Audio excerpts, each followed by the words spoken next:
Okay? It's going to be a general, broad talk because in my role, a lot of people come up and say, well, I really need to get into big data. Well, what is it? So I'm going to try and do a little education, and if you just come away knowing a little more than you did, that's what I'm after. I have one color slide, not a video like slideshow. So, and I'm going to end up with our talking a bit about the U of R's new Data Science Consortium funded by Finger Lakes Economic Development Council and what we're doing there to supply those great new people for you. So, first of all, what are analytics? I wanted to go back. Do you all remember way back when in 7th grade and you're doing geometry and proofs and they gave you a slide rule, or not a slide rule, a straight edge and a compass and said, prove this? You were like, what? And bisect this line segment or whatever. No numbers. So there are geometry existed for centuries in that form. And then Descartes, somewhere around 1600, invented analytic geometry, and that put numbers to things. And analytics is the discipline of looking for patterns in numerical data, finding those patterns, and really interpreting what do they mean. And so if you look at this example, that's a real simple little pattern, just a few numbers, and it tells you a lot if you can find it. More complicated things might try and put a box like that around lots and lots of data and say, look, there's a cluster right here within this box. So, numeric data.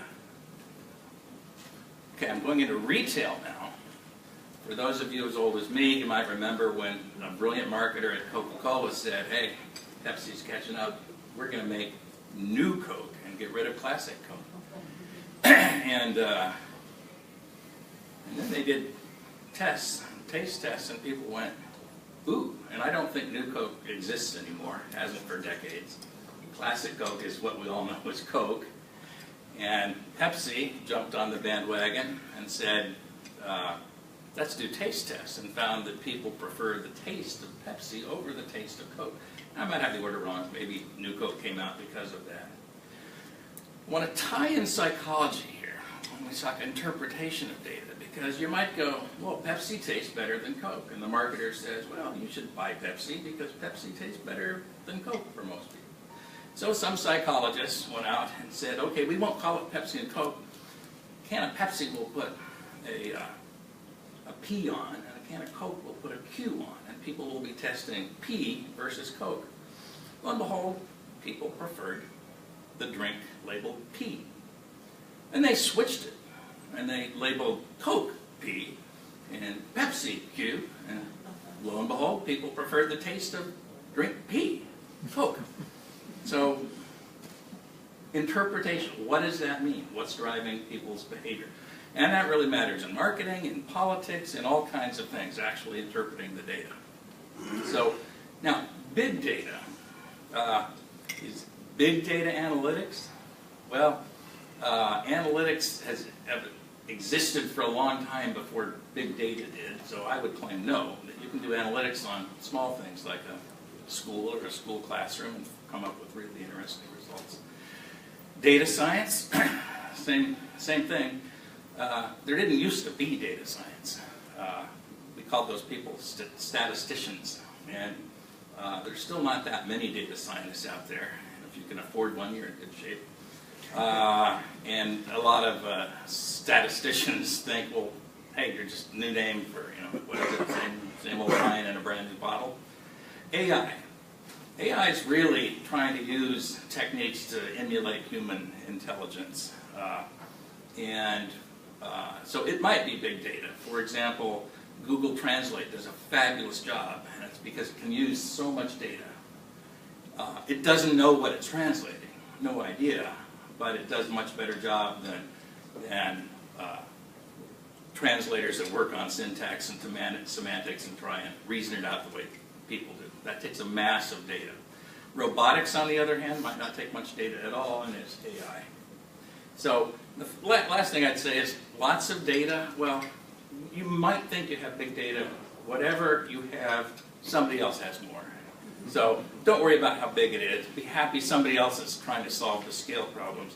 If you think about how much data the phone company has just to be able to connect your cell phone up to somebody else right away somewhere in the world in 15 seconds. Masses and masses of data stored. The NSA has access to that. They don't care what the content of the phone call is. They want that, quote, metadata. Who, from where, called whom, so they can relate to that. And just to show you the size of their database, they collect about, and they can only hold as much as they can work, so it's some comes in and some goes out. About 5 billion records a day, and their total amount that they have to work with, I think it's about 30 terabytes, so about twice as much text as in the entire Library of Congress. And that's the metadata, a snapshot of it. So you might have big data, you don't have big data. Why is it really hot now? Well, remember when spreadsheets came out? And all of a sudden, wow, look, I can do all this stuff, and I store it in my spreadsheet, and I can do analytics rather than just say, here's my costs and so on. I can start doing financial analytics on my company. Computers come along, and now I can start to separate storing the data together with the analytics, and I can really have big data stored and do more and more complicated analytics on it. So I can apply increasingly complex analytics to larger and larger data sets, and that starts having people do increasingly complicated statistical analyses, coming up with the techniques. So data science really is coming up with those techniques, but it's a very empirical field where those techniques without a subject matter to use them in aren't very useful. And those advances are mainly statistical. Remember, there didn't used to be data scientists. There used to be statisticians. Now they're data scientists. Why is it so hot now? Okay. Today and tomorrow, everything has or will have sensors on it. So sensors mean digital data. They're outputting digital data. One big thing is you can print a lot of sensors now, and it'll happen more and more in the future where you can print accelerometers and thermometers and logic and displays and everything else. So I can put a sensor on anything, and most industrial equipment is just sensored up the wazoo, outputting data. So all of a sudden, everything, the Internet of Things, everything has the capability of being censored. And you even talk to the personal products companies, and the things they're trying to put sensors on just amaze me. That, you know, this is only $1 and you're going to have it connected to a mesh net inside your home. So, as a little aside, do you know who knows what about you? And I'll say the answer is no for everybody here. And would you even know how to find out what people know about you? And how much control do you have over your data? It's a terrible problem. And one a lot of people are working on, but I don't know how it's going to get solved. But just to be aware, there's a lot more out there, and everything you do, every one of these little sensors, somebody's collecting that and monetizing that. But what I want to go back to is everything's subject to analytics, and really what that does is puts hardware now into a new software-based value chain. And I'll give a plug back to Park in the 70s when they invented the PC and graphical UI and all of that stuff, and the laser printer, Ethernet, and the albatross around our neck has been, you didn't capitalize on that for decades.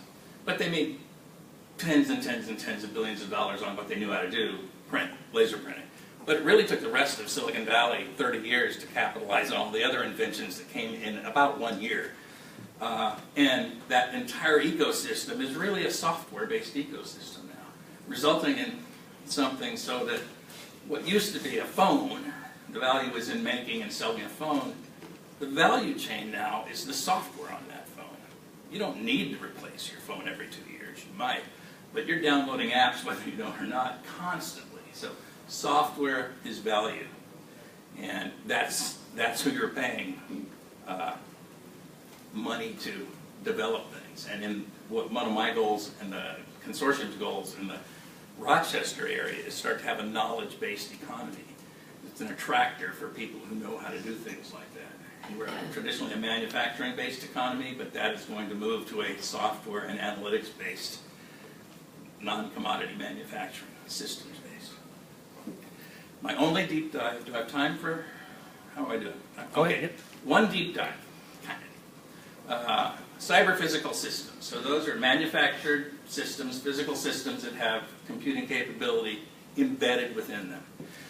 Here's one thing that DARPA funded. A lot of, they probably put $1 billion into this. We were part of it, but a lot of big companies. And the problem was, well, everything else in the world was becoming faster and cheaper to manufacture. Things for the Defense Department were going like this. So their procurement time, instead of 18 months, was like 24 years, as we can see with like the F-35. And they were too complicated to maintain. So they wanted to have all design done virtually, not the build it, test it, build it, test it, build it, test it cycle. So you can make software models of, and I'm going to talk about subtractive manufacturing, you know, the old milling, lathing, metal stuff, not 3D printing and so on. But it works there too. So you can model machines and machine tools and say exactly what they do. And that takes a lot of sophisticated geometry in those models as well as analytics. You can model the properties of materials so you know how much they can hold, how thick this wall has to be and stuff. Analytics enables you to calculate the manufacturability of anything. So you have a designer with a CAD file there. Okay, he's got it. Traditionally, he'd send it off to the manufacturer. He'd say, well, it's going to take 2 weeks. This part's really expensive. You got to redesign this piece of it. That's the long peg in the tent. Okay, long pole in the tent. You can take those models of the machines and tools and use analytics to say, at the time of design, with that in about 20 seconds, take that CAD file, drop it in, and say, this is or is not manufacturable based on the tools and machines you have. And in fact, you can have that list of tools and machines be your supply chain. All the tools and machines in your supply chain, and the manufacturers are happy to give you that information. So at the time of design, the designer can go, hey, this won't work. I need to redesign this part of it. Or it'll work, but it's going to cost an arm and a leg. And it's going to tell you every possible way it could be manufactured. So you can optimize for, I want to do it as cheaply as I can, I want to do it locally, I want to do it as fast as I can, I want to do it optimizing sustainability and recyclability for my materials.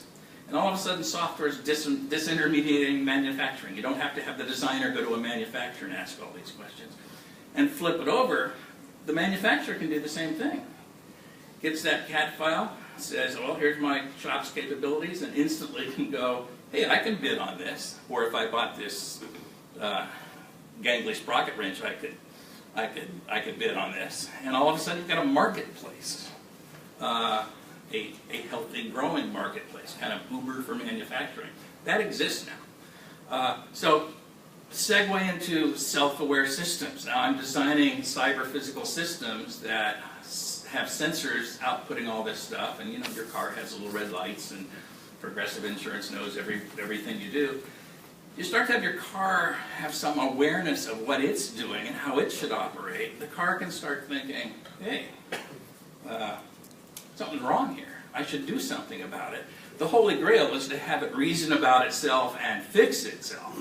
But ideally, it's find workarounds, whether it's a big industrial generator or a big copier, printer, or whatever. Work around and allow you to schedule maintenance, predict maintenance, schedule maintenance, and so on. And probably everything you have has a little bit of that in it right now. But that's, again, that's one of the waves of the future. Now let me run through a few things just to give you an example of the breadth of analytics. So healthcare, with the Affordable Care Act, if you're a hospital, wellness matters, because if you release somebody, well, readmittance on this one. If you release somebody and they come back to the hospital within 30 days, the hospital foots the bill. So the hospitals do not want to release anybody ahead of their time. And that really pushes them to do analytics on what are treatment outcomes, are people going to get well, who are the most risk of being readmitted, and so on. Precision medicine. Now, instead of using drugs that work on cells and kill them, working on the genetics of molecules inside cells. So you're after zero progress treatments, which means that every time you measure patient outcome, there's been zero disease progress. And you're not killing cells, you're changing molecules so the cells can't reproduce. Analytics, behavior change. Chronic medical conditions cost us more than anything else. And most of those are behavior-based. So diabetes, obesity, a lot of orthopedic problems from weight. Those really, we're not treating it that way, but they require behavior change. It's about the hardest thing you can do. So you can get a Fitbit that says, hey, get up and run around, but you can ignore that Fitbit. So, and the interesting thing for me is one strategy doesn't work for everybody. You really need to start modeling individual people and say, what is it that I can do to this person that changes their behavior? So for you, it might be saying, hey, your friend ate a salad for lunch today and went for a walk. And for somebody, it might be, hey, great job, you know, you walked 30 feet today. That means, that's big data. You're modeling everybody that has a device like that. Okay, this is just kind of cool. It looks gross, but think of this as individualized manufacturing.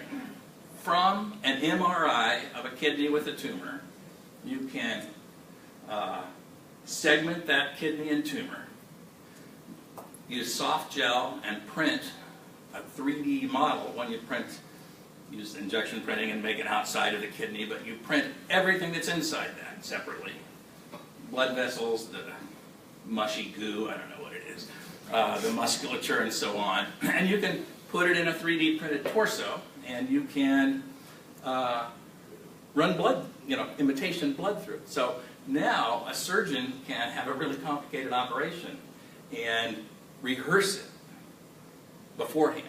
So if he's like, I'm not sure how I should come in here, this is now a capability.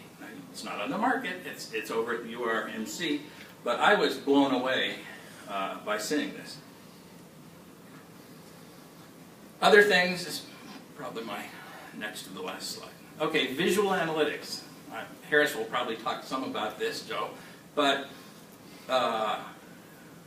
used to be, let's focus on getting better and better and better imagery and better video. Now it's, okay, we have great imagery, what does it mean? Instead of having 10,000 soldiers there looking at video feeds or drone feeds, how can we automatically pick out what the interesting parts of those are? And that works in all kinds of places, retail, transportation, and so on. Retail analytics, you'll hear some about that. Social media, you'd be astounded what you can determine from people's Twitter feeds, Facebook posts, email, and all of that. So we found at one point for a large company, we could predict who was going to quit within 2 weeks just from analyzing their language in their emails. Not the content, but the structure of their language and the types of words they use. Privacy analytics, that's very important. And we have, when the bank calls up and says, hey, did you buy this new car in Brussels today? It's like, no. Self-aware system. Facial recognition, autonomous vehicles. My lease expired. I got a new car yesterday, and it's not a self-driving vehicle, but if I'm going to cross the line, it pushes me back so I don't cross the line. It's not a high-end vehicle. It's just like, wow, this is amazing. And if I let my hands off the wheel and go, wow, this is amazing, it screams at me, put your hands back on the wheel. Sports analytics, big. A lot of these analytics came from the world of sports and improving performance, and all the sensors that you put on athletes and so on, and video. Speech recognition, drone-based hyperspectral imaging for precision agriculture, et cetera, et cetera, et cetera. It just goes on and on and on. Last slide. So at the University of Rochester, We have the Gergen Institute of Data Science that was funded by Bob Gergen, and it has, I'd say, 3 missions. One, to train and incent students and faculty to learn data sciences. So we have courses for students, courses for faculty. I think we probably have undergrad and master's program in data science, heavily overlaps with computer science. And a lot of projects to get the Center of Excellence to incent students and faculty to work with industry. Some of them are fairly simple and short duration capstone projects where we supply students to work on some project for you for a few months. And what that does is it means the students don't come out just knowing theoretical skills. They come out and know what it's like actually to work for a living with real data and problems and so on. So they have some subject matter expertise, so they're much more valuable when they come on the market. The Data Consortium was one step past that. The pace and schedule of academics doesn't quite match what you guys do.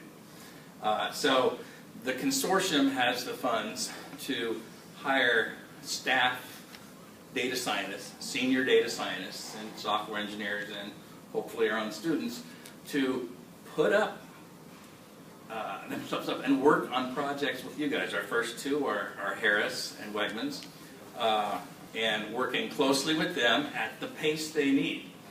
And we're looking actively for new members, and are flexible in what the relationships are between the consortium and the members. I'll say the metrics for my success are not making a lot of money. The metrics are creating jobs in the greater Rochester area. So if I go back to the state and say, all these people are doing data science and we've worked with a lot of them and they've hired these people, and the U of R has had to hire more people to work with them, we're a success. So that's what our goal is, and that's it. Thank you very much.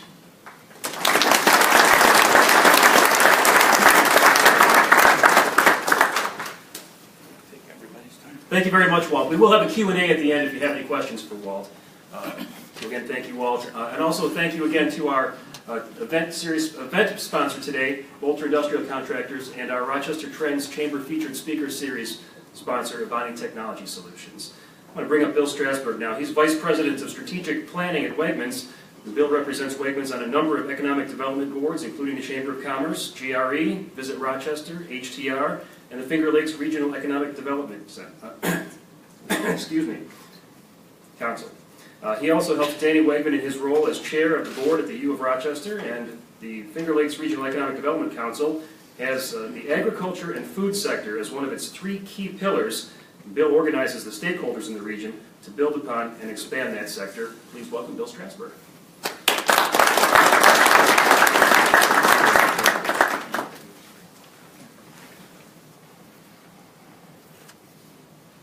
Thanks, Dan. Thanks, Walt. Probably most of you think of Wegmans as a small local retailer, which 40 years ago when I started there, actually, that's what it was. And you probably don't think of a supermarket as being the pillar of big data. And what's interesting about that is that that's what I got hired for. Danny Wegman hired me 40 years ago to analyze big data. And what we had back then, we didn't have computers, we had green bar. And you remember the green bar reports? Well, some of you are too young for that. But in my office, I had stacks and stacks of green bar. And what we had was the first scanning data from item movement data for products that got scanned. And that's what we were analyzing back then, was all of that data for item movement. How many people have a Shoppers Club card? Well, basically, that's gathering big data. And what we're using that data for is a lot of different decisions, like pricing, merchandising, which products to stock, and how to reformulate the products. And so that was actually one of the first, Wegmans was the first company to have an electronic diary panel. That happened back in 1980, where we had 2,000 families in Rochester with a little card that they carried, and they presented at the register, and it would get scanned, and we would store that data. That was so far ahead of everybody in use of data that people didn't even realize what was going on. And we were actually storing and using that big data. So I'm going to go through some slides here. First of all, digital revolution. This was the cover shot for the annual report for the Finger Lakes Regional Economic Development Council this year, because we recognized how important big data is in the Rochester Data Science Consortium that has been started by the University of Rochester. And we've seen that this is going to be the new wave of potentially economic development for Rochester, as Walt explained. So what is big data? You heard about that from Walt. I won't rehearse that. How is Wegmans leveraging big data? I already mentioned a few of those. How will the RDSC help? Well, Walt actually did explain some of those things, and how will big data impact your company, and what should you be doing? So we are all about helping the University of Rochester become an even bigger economic impact for our region. And one of the things that Danny Wegman recognized is the use of big data and the use of data science as an economic driver, and that's one of the reasons why we are supporting it. We've leveraged, as I mentioned, leveraged big data for a number of different things. One of the things that's happening right now with data science is, as Walt explains, everybody is using an iPhone. Everybody is able to analyze where they're at and what they're doing and order products online. So we've actually partnered with Instacart, which is a user of big data, and they've put together a home delivery service that is working very well, and we wouldn't have been able to put that together ourselves, so we outsourced that program. And how many have used Instacart? Anybody here? A couple people. But in some of our newer markets, some of our markets in Washington, D.C., for instance, where the commute and the traffic is horrible, people will use it often. And we have actually found that some of our stores are doing 4% of their sales with online ordering. So it's really getting to be a significant portion of our business. So what's gone on here over the years in regards to big data? So back in the 70s, we started sharing data with the University of Rochester researchers and professors. And as I mentioned, Wegmans was the only grocery chain using scanning data and item movement from the point of purchase. Back in the 80s, as I mentioned, we had the first electronic diary panel in the world, and we used it by managers and merchants thousands of times every day to see the daily sales by item and by store. Move up to the 1990s, we actually introduced the Shoppers Club card in 1990, and we started gathering individual customer data. Customers designated as either families or foodies is one of the ways we analyze how people are shopping, and we designate health, help, or value as some of the ways that we sort of categorize a household. Are they looking for value? Do they buy a lot of private label products? Or are they looking for help? They buy a lot of prepared foods. Are they more concerned about health? Do they buy a lot of organic products? So those are the types of things and categories that we put people into, and then we can market it to those particular sectors and segments of the population. And then manage merchandising decisions. So lots and lots of different decisions are made with the merchants and the marketing people. We determine where we advertise, what we advertise, and how we advertise. And we determine what we carry and how we price it and how we merchandise it in the stores. So there's lots and lots of different decisions that are made using this big data. So what are we doing now? Marketing research and consumer insights. So we have something called Insiders Group. Anybody know if you're an insider here? Nobody is an insider? So if you are a Shoppers Club card holder, you can go on Wegmans.com and sign up to become an insider. And this insider group currently contains 28,000 customers of ours, and they get surveyed on an occasion. It's more and more often these days, probably weekly, that a survey gets sent out. These folks are customers that really want to be engaged in the food shopping process, if you will, and so quite often they will fill out a survey, and it takes them less than minutes, and we get the answers to us in less than hours. And we have these electronic surveys asking all sorts of different questions, finding all sorts of different project answers. And we focus by preferences and purchases by each individual, and we can utilize that data, that information, for determining what it is that we want to either advertise or merchandise, or how do we position ourselves with our customers. We also use computer-assisted ordering now for determining what product to send to the stores, rather than humans ordering the product. Basically, we generate a product ordered by the computer. How will the Rochester Data Science Consortium help Wegmans? Well, we believe that there's going to be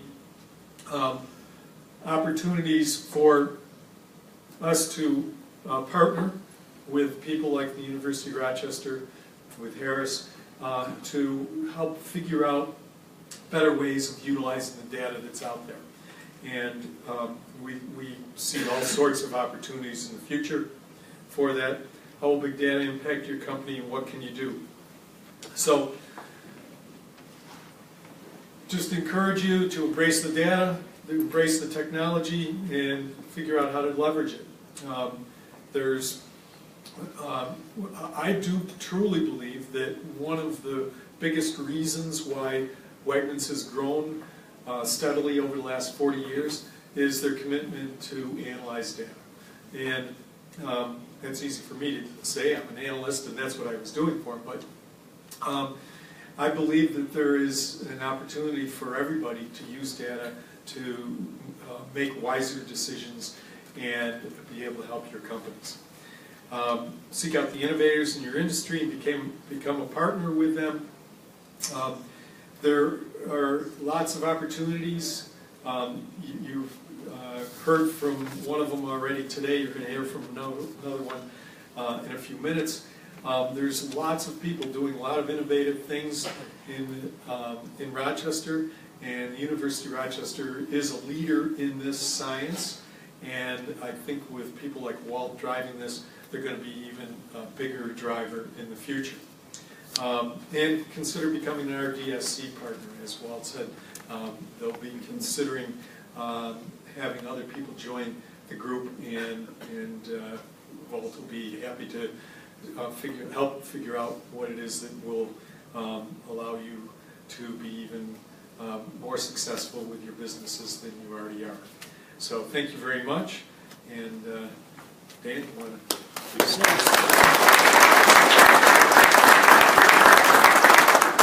And Thank you, Bill, and again, we'll have a Q&A afterwards to ask your questions. I want to again thank our sponsor, today's event sponsor, Bolter Industrial Contractors, and our Rochester Trends Chamber Featured Speaker Series sponsor, Avani Technology Solutions. I'd like to bring up Joe Westbay now. Joe Westbay is Vice President of Engineering for Harris Corporation's Space and Intelligence Systems segment. Joe is responsible for all aspects of the engineering function, including research and development, process development, strategic hiring, and program execution. Harris provides advanced technology-based solutions that solve government and commercial customers' mission-critical challenges. The company has about 17,000 employees, including more than 7,000 engineers and scientists, supporting customers in more than 125 countries. Please welcome Joe Westbay.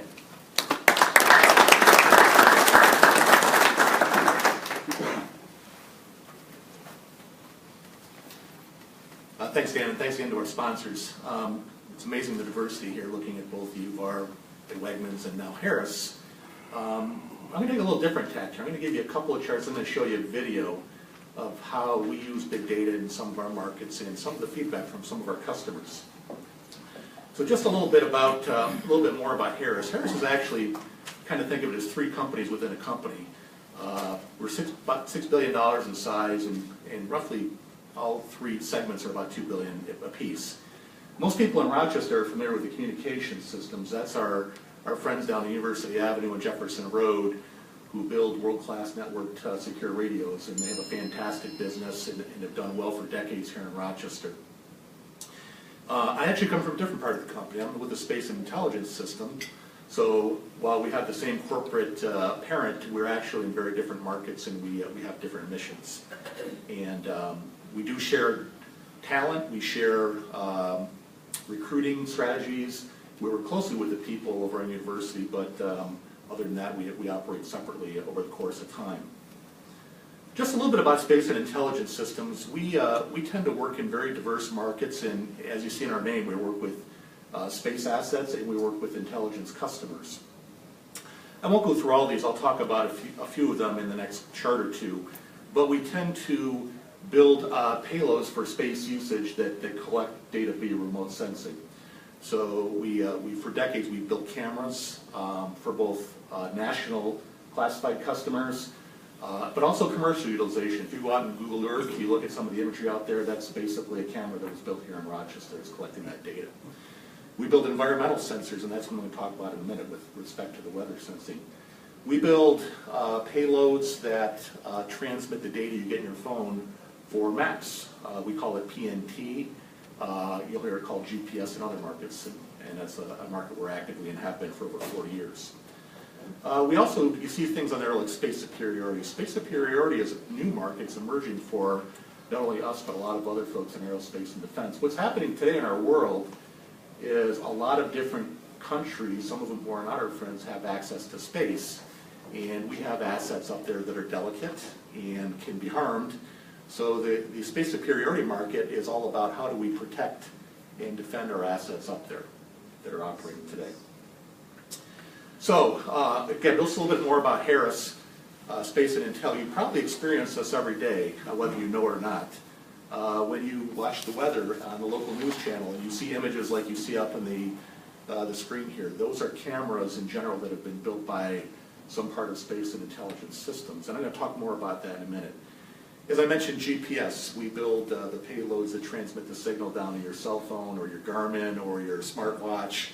And that is a booming market that has finding more applications as we build more accurate maps. Again, that's a big data application.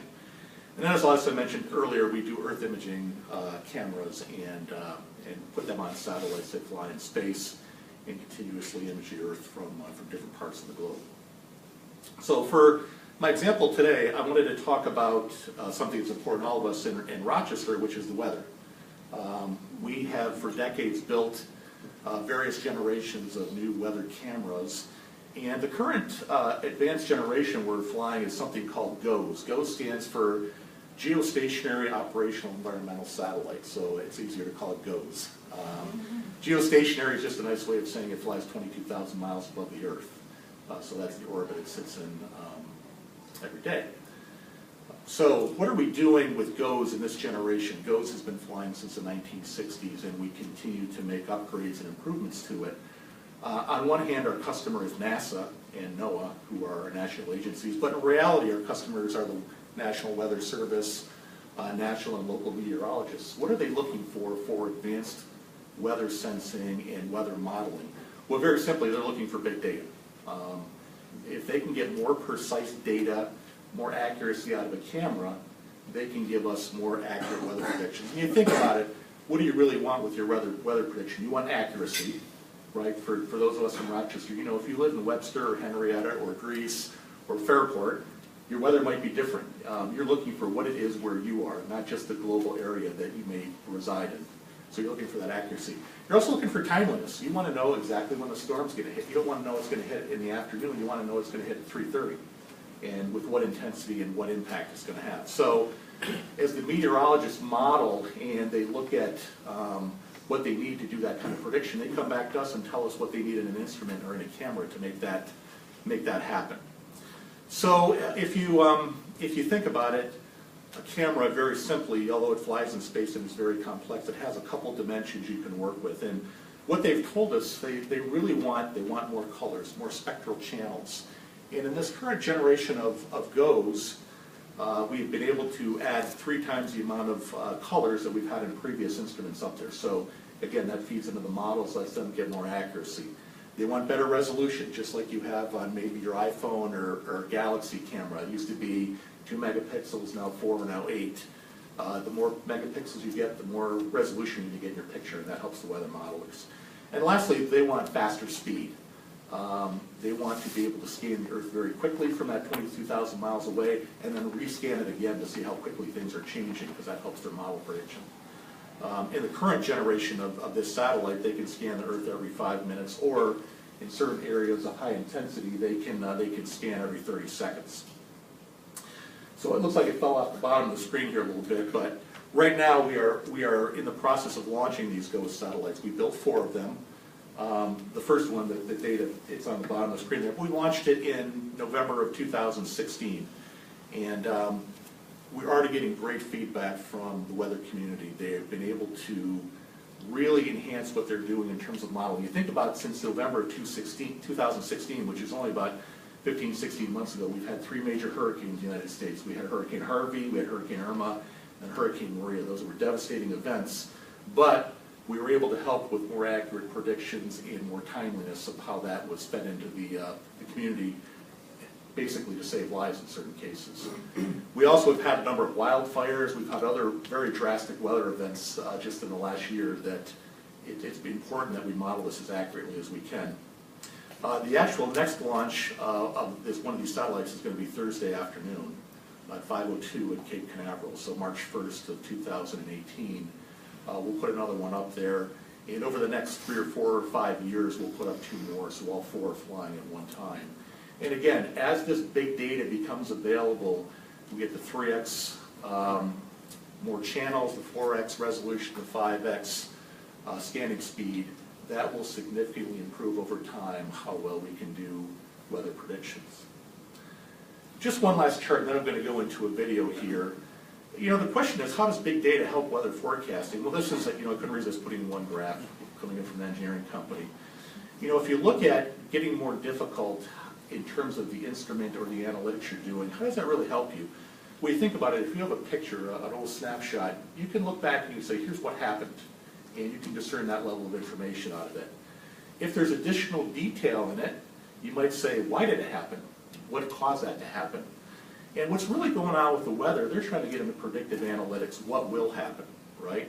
I don't just want to know the weather is going to happen later today. I want to know 2 or 3 or 4 days from now, maybe a week from now, with some degree of accuracy. And of course, this doesn't really apply to the weather, but it applies to a lot of the other markets that some of my colleagues talked about. How can we make it happen? If I have enough information, how can I drive a result that I want to see happen in the future? So that's really the power of big data in all the markets that we serve. So with that, I'm going to try to start a video here. I'll see if I'm successful. This is something Harris put together. It's about 6 or 7 minutes long, but I'll ask you to listen to the people talk about the importance of accuracy of weather data, and you'll start to get a little more appreciation for not only this market, but what does drive within within our communities, the need for big data. T-minus 30 seconds and counting. Beginning of a new era. ECS reducing loss. Roger. For us meteorologists. Status check. Go Alice. Go, goes R. 5, 4, Night launches. 3, Now watch it go up. 2, 1. And liftoff of NOAA's GOES R, America's most advanced weather eye in the sky, My heart was pounding out of my chest. elevating environmental intelligence to new heights and saving lives. 2 decades ago, we never would have thought that as a storm was spinning up off the coast of Africa, that we would have some tantalizing clues. It would spin up to a Category 5 hurricane a week, 10 days in advance. But that's what we have seen.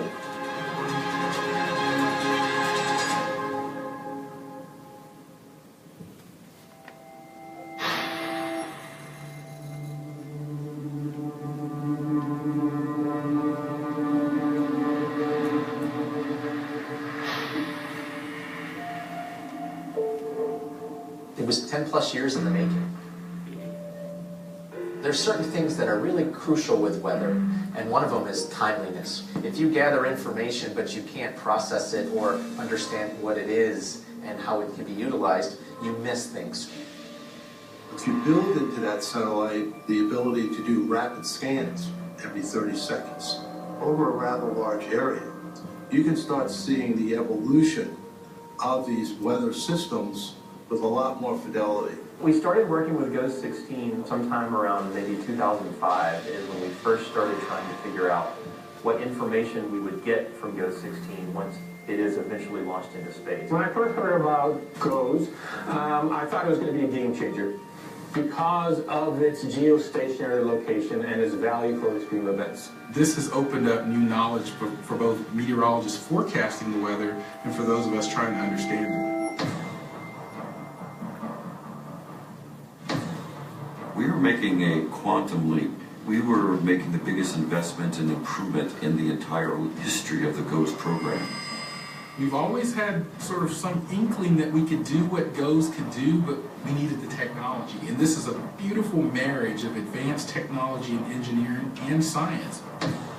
The GOES-R mission covers quite a spectrum of applications. We watch and help predict the severe weather, thunderstorms, the tornadoes, hailstorms, fog for aviation, fire weather prediction, space weather forecast, solar events. This is all part of the mission of GOES-R.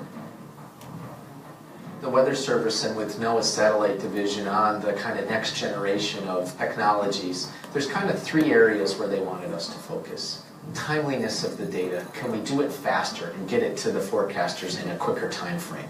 Clarity. They wanted more clarity. The other thing that they wanted was the ability to see more insight into the storms. As we designed the ABI, the Advanced Baseline Imager, we took into account those 3 aspects. I think we really hit it out of the park. We knew we would be able to see details of the weather that no one had ever seen before. It took many years work with industry to get that capability and to design just right to do what the scientists knew could be done. The tropical storm force winds currently extend 220 miles. I think this summer would be a really good shakeout. I think it was more of a shakeout than they could have ever imagined. GOES-R was still moving to its final position, and it hadn't been fully deemed operational as far as all the quality control testing that they wanted to do. Even though it was not operational, the data were being used in an operational sense. And it was amazing. Harvey underwent rapid intensification, and we saw that in the hours before it made landfall in southeast Texas. Better resolution, temporal, spatial, really being able to see the storm like we hadn't seen it before. When forecasting an extreme event, seconds, not minutes, not hours, literally seconds can mean the difference between life or death. I definitely think that lives were saved because of GOES 16. Harvey blew up so quickly. I think without GOES 16, I think Harvey could have been much worse. Shortly after GOES 16 had been launched, there was a outbreak of wildfires in Oklahoma, and that data is initial and as preliminary as it was still being used by decision makers. These fires were rapidly evolving, the winds were changing directions, and Go16 proved invaluable for being able to know exactly where the fires were going and where to position and pre-position firefighting. When you have something like a Harvey or an Irma or a Maria, imagine what it would have been if we couldn't have given those warnings. All this started during the engineering checkout phase, and I don't recall that ever happening before. What Go16 has brought to the table is a much more impressive ability in terms of the time resolution and seeing the almost continuous development of these storms. There's a few surprises that we're able to see further down into the atmosphere than we were previously. And we've seen some examples where we can now detect where thunderstorms are going to form before any clouds have formed at all. So it's completely clear skies, and we start to get an idea of where the storms will form, say, in the next 2 or 3 hours. And that's a new capability that we didn't necessarily anticipate from earlier. There are blogs and tweets and articles where meteorologists can't get enough of the data and the information. One of my first comments about Go16 was that this system was going to redefine mesoscale meteorology for us. What the organization sort of learned is we can do this. We can look and really assess what could be, develop the technology to make it happen. It may take many years, but it's possible and sets you up for that next generation. Let's start working on it now. Let's look for the future. What is the potential out there? Let's start getting some excitement about what can be, because we know we can get there because we've just done it once. The technology and the capabilities all come from people. It's really about the innovation that these people had and the vision that they could create this wonderful technology and make it work. And their vision has become reality.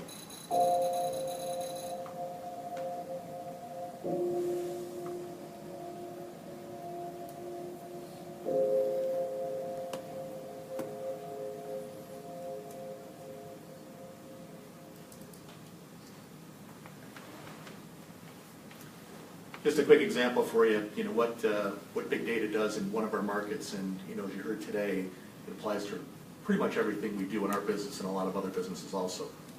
So thank you.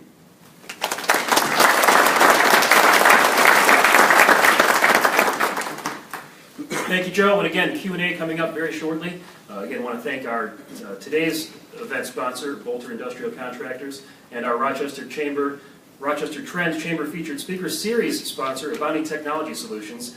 We'd like to bring up Avani CEO Samir Penakawapati for a few words on how his company uses big data. Thanks, Dan. Good morning. Morning. So, we all know data is everywhere, right?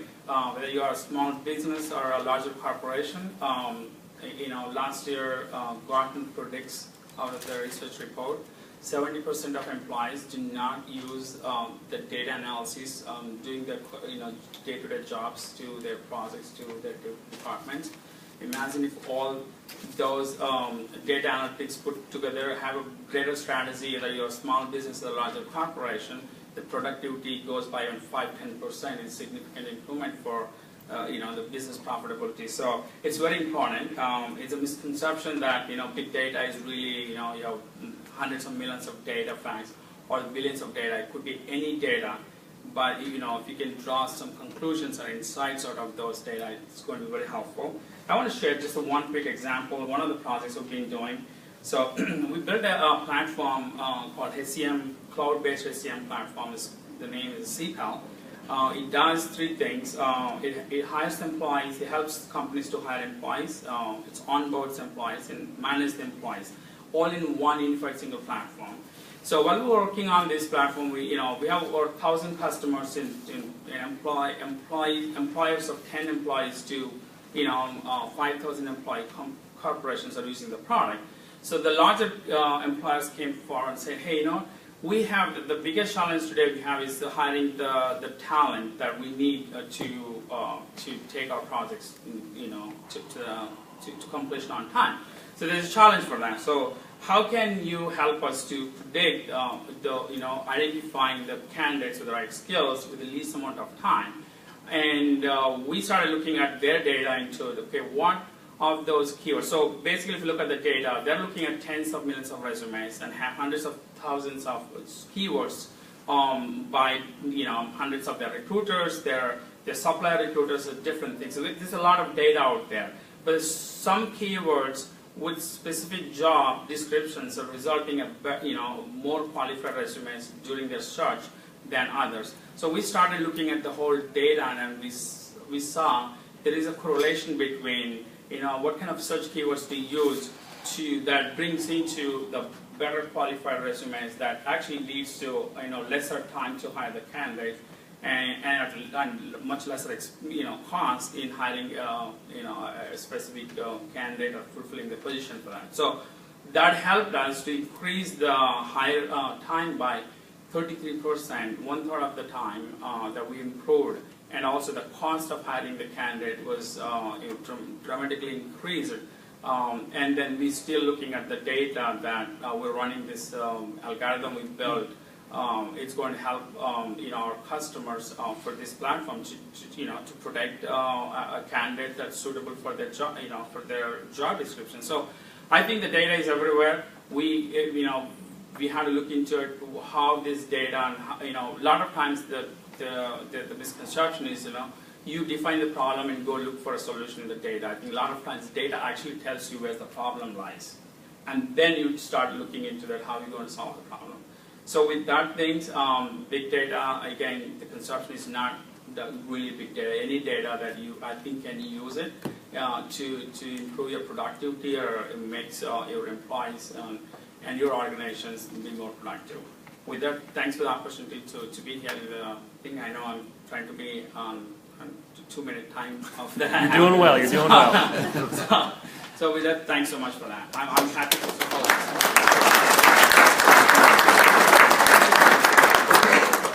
Thank you, Samir, and again, thanks to Avani for its sponsorship. We'd like to bring our speakers up now. Samir sat down. You can get right back up now and join our panel, please.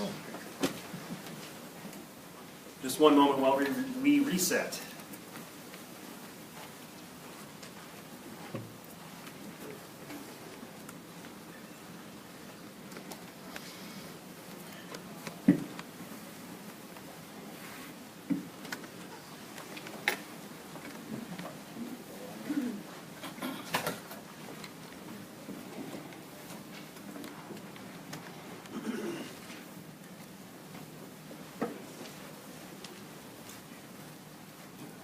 All right, we have our membership director, Kevin, back here with the microphone, so who would like to have the first question? Don't be shy. Yeah, I wanted to ask Joe a question. Sure. Joe, at Harris, what you're doing, are you competing with NOAA? Because NOAA offers a lot of solutions like you just talked about with your, what was it, GOES? And I was wondering, do they compete, or do you provide them services from GOES? Yeah, great question, thank you. Actually, NOAA is our customer, so we don't compete with them, but in the GOES world, we do two things. One is we build the actual camera for the satellite, and the second thing is another part of the Space and Intelligence System, we build all the ground software to consume and format the data. The interesting thing in the weather market is the actual data is free. You don't make any money off selling the data. It's given away to universities, National Weather Service, meteorologists, and NOAA is basically the government conduit for making that happen. So, in effect, they're our customer. Oh, I see. Okay, thanks. Yep. Next question? Yeah, I comment mostly, thank you very much for this very interesting panel. And I want you to know at the Museum and Science Center, we have a science on a sphere, so you can see big data on our sphere. And Harris, you're all over it because we've got like 300 data sets. And if any of you are wanting to do research to see what it looks like on the sphere, it's a 5-foot sphere. Has anybody seen it in the room? It's really a wonderful tool. We're working with students to see if they want to get any of their data. We can look at what's happening to lizards around the world. We can look at storms. And 30 days of weather is always up there. Next question? Yeah, right here. My question would be to the whole panel, and that is, what is the ethical obligation to companies? And I'll throw out an example. Target focused on sending ads to pregnant mothers, and they did that through noticing that those pregnant mothers needed more liquids and more lotion ahead of their pregnancy. They started sending ads. A father was angry, saying, wait a minute, I have 3 teenagers in my household, none of them are pregnant. He called Target. Target sort of took back their advertising and intermingled it with other advertising when they did their mailers. The father had to do a mea culpa because one of the daughters was pregnant. What obligation does Target or any other company have to take this new knowledge that they have and use it in an ethical way? Bill, as a retailer, we're looking at you. I was trying to pass the point.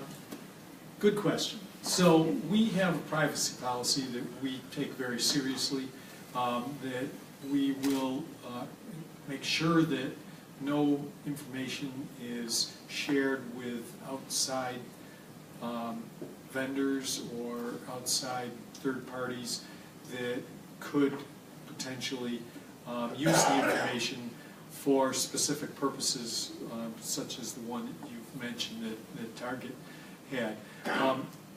However, there are a lot of people that will opt in for using their data for a lot of different things. And one of the things that Walt has shared with me and has informed me about is that there are so many, in fact he even mentioned this morning, there's so much data out there now with everybody with their cell phones, and a lot of companies, whether it's Google or Apple or whoever, has tons and tons of information. Amazon, they all have this information.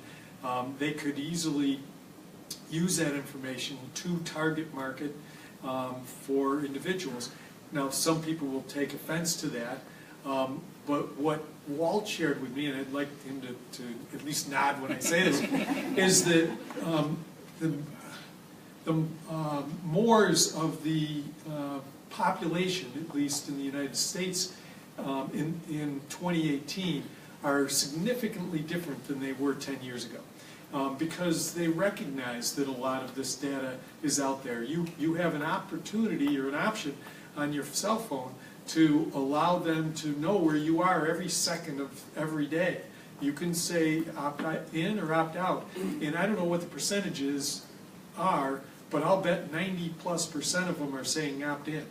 And so given that, the information that's out there and what individuals are allowing these companies, corporations, institutions to have and use for general purposes or for specific purposes is pretty all-encompassing.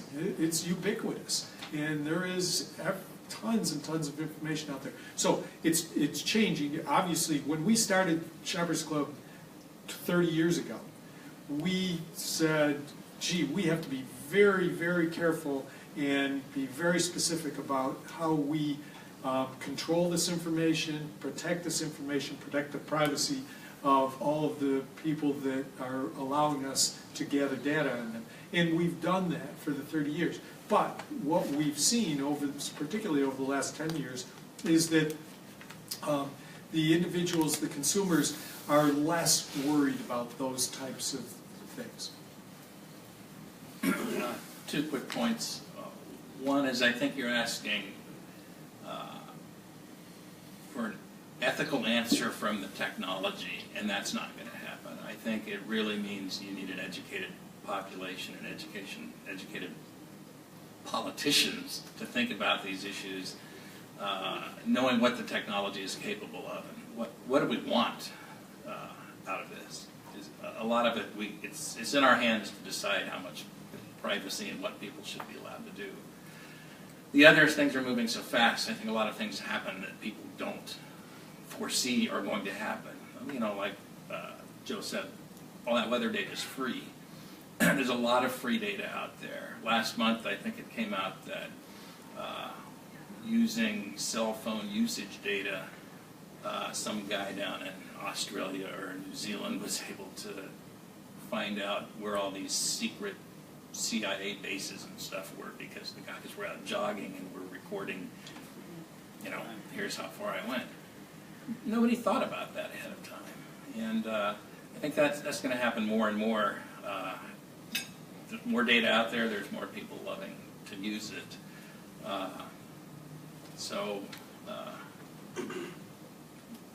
I hope people stay educated, because you have to have people tracking the technology and the progress we've made if you're going to make decisions about it. Got time for one or two more. Do you have some? Yeah, just a quick note. You know, I actually did notice, especially the European Union side, they come up with a new compliance laws, GDPR, global, regulatory compliance. GDPR is a law. So it's particularly address this issue, because I think users are also getting more educated of what to opt in, opt out. But also the governments are also doing something similar to that aspect of it. So I hope that's going to change. So. Got time for one more right here? Hi, the question is relative to the panel. Now that you have all this data that we've had for the last 40 years, now we're in the advancement of tools in predictive analytics. What use cases have you really seen and share with us in terms of like the weather or the Shoppers Club, U of R, and your case as well, Samir, in terms of where's it showing up and what kind of new processes are involved now that you've gotten this data and you've analyzed the data in a predictive manner? I'll start, okay, and then I'll pass it off quickly. In my background and at the consortium, we are not technology push oriented. We are technology pull oriented. So we work very hard to find out what our partners' problems are and turn towards solving those, rather than saying, hey, I've got all these tools and let me come and find, I got my hammer, let me go find a nail. And that means that for a long time we've actually, when we go out and look at people who say I have a problem and this is what it is, we'll bring out a team of technologists and anthropologists and so on to really look and see what's the real problem behind that, and then try and solve that problem. And in some other time, when there's more time, I can go into about 50 use cases there, but it's a useful way to proceed. Yeah, Wegmans' mission is to help our customers have meal solutions, food solutions to live healthier, better lives. So that's obviously a wide scope, and we're just beginning to try and figure out how we can use the data to solve that mission, if you will.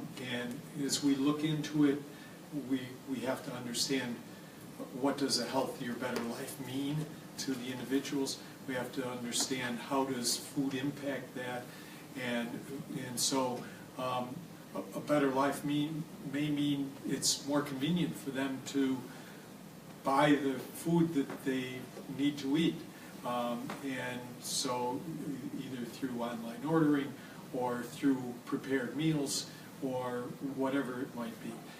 Healthier means different things to different people, but we see offering more organic food as something that the consumer believes that will help them be healthier. And so those are the types of things that we're utilizing and we'll be researching more and more. Yeah, it's an interesting question. When I did my short presentation here today, I talked about the weather, because that's something everybody resonates with. But we're in a number of markets, and it does get into an ethically gray area about invasion of privacy. And one of the markets we do support is law enforcement, which is pretty interesting.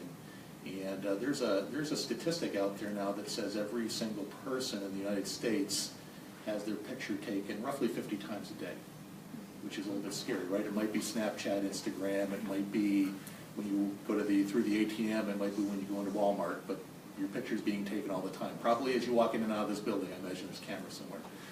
So, one of the questions we get from law enforcement is, and it gets back to big data analytics, is speed, right? And probably one of the cases most recently everybody's familiar with is the Boston Marathon bombing from a couple years back.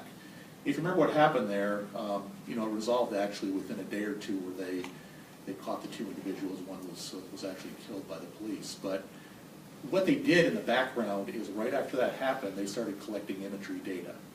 First thing they wanted to know is who left that package there, and they were able to identify. Next thing they wanted to know is where they come from. How'd they get there? What car did they come up on? What route did they transverse?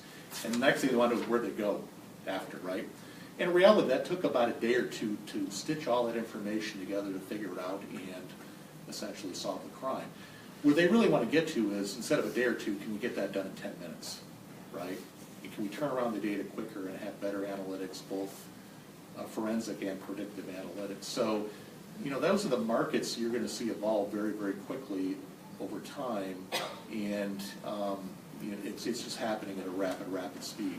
That the technology is actually kind of moving faster than society is accepting it. I saw a hand over here. Does someone have one final question? Yeah. As Rochester area businesses think about what should my first big data project, or really any analytics project be, what would your advice be for them for picking that first bet? Well, I usually go out and talk to people and try and find out what keeps them up at night about their business. So it's not trying to shove an analytics technique down, their business. It's to go, I think when I first met Bill, we didn't talk about, hey, we have people who can solve your problems. We really talked about what does Danny really want to do, and can we help do that? And that's guided what we're doing with both of these companies. And I would take that approach. Can analytics help me? And I think one of the things we exist for as the consortium is to, I don't think people understand what analytics are and what they can do for people. So is some education of, and I think our next prong will probably go from the university to the external community to have some kind of educational process out there, quick, not, go get a master's, to let people know how they might use analytics in their own business. Samir, what's your advice for a business that wants to launch into big data? I would just pick the easiest and the shortest project to start with it, just learn from that and expand to the bigger ones. Big data or big analytics doesn't require to be a large amount of data. It could be a smaller project, but I think that learnings can apply to other projects. But I would just pick the ones that's most challenging or have a I mean, for all of us, it's to have some kind of a motivation inside to keep working on those kind of things. But I would just say that gives us the lesser data, have higher output, quicker output are the best way to start it. I think that'll wrap it up. Well, we have a captive audience. I do want to share some upcoming events that we have. Our next Rochester Trends event is May 22nd. Understanding the opioid crisis. We're going to have the County Health Director, Dr. Mendoza, as one of our speakers on that panel. I also want to tell you about March 6th, Electric Vehicle Showcase. If you've never driven an electric vehicle, this is your chance. We'll have test rides at that Spotlight Tour event. March 14th, Business Made Social. It's a big party at the Convention Center, a party thanking you, our members, a complimentary party. So grab all of your co-workers and make an evening of it. You'll also get an update on what we did in 2017 and what we're looking forward to doing here in 2018 as a Chamber of Commerce. So member soiree, March 14th. A couple more quick ones. March 28th, Rock the Riverway. It's a Policy Matters event, and you'll get to learn a little bit more about the revitalization plan for the Riverway corridor in Rochester. And on March 8th, we have Chamber Business Rounds panel discussion, Sustainability for Success. So all of those, more information, greaterrochesterchamber.com. We'd like to thank our panelists today and our speakers, Samir, Walt, Bill, and Joe. I want to thank you for being with us today. Have a good rest of the day.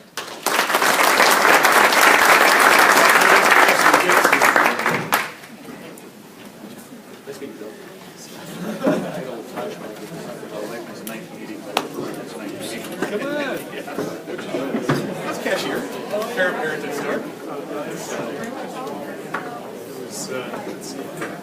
Dave Fagner was there for a long, long time. My mother was actually a pharmacist. My mom worked for pharmacy for Wegmans for many years.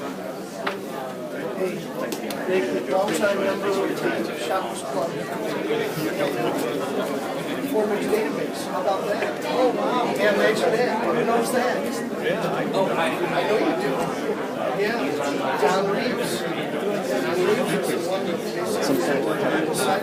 you look at their videos. I do.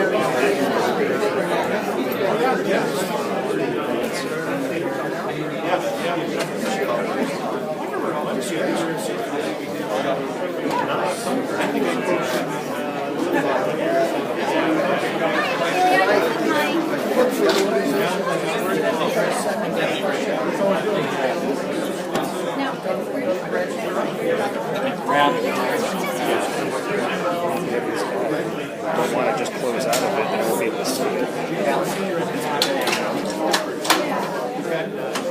Reading your Excel programs in 15 minutes, and I've got a graduation opportunity. Counterpoint in terms Still of live.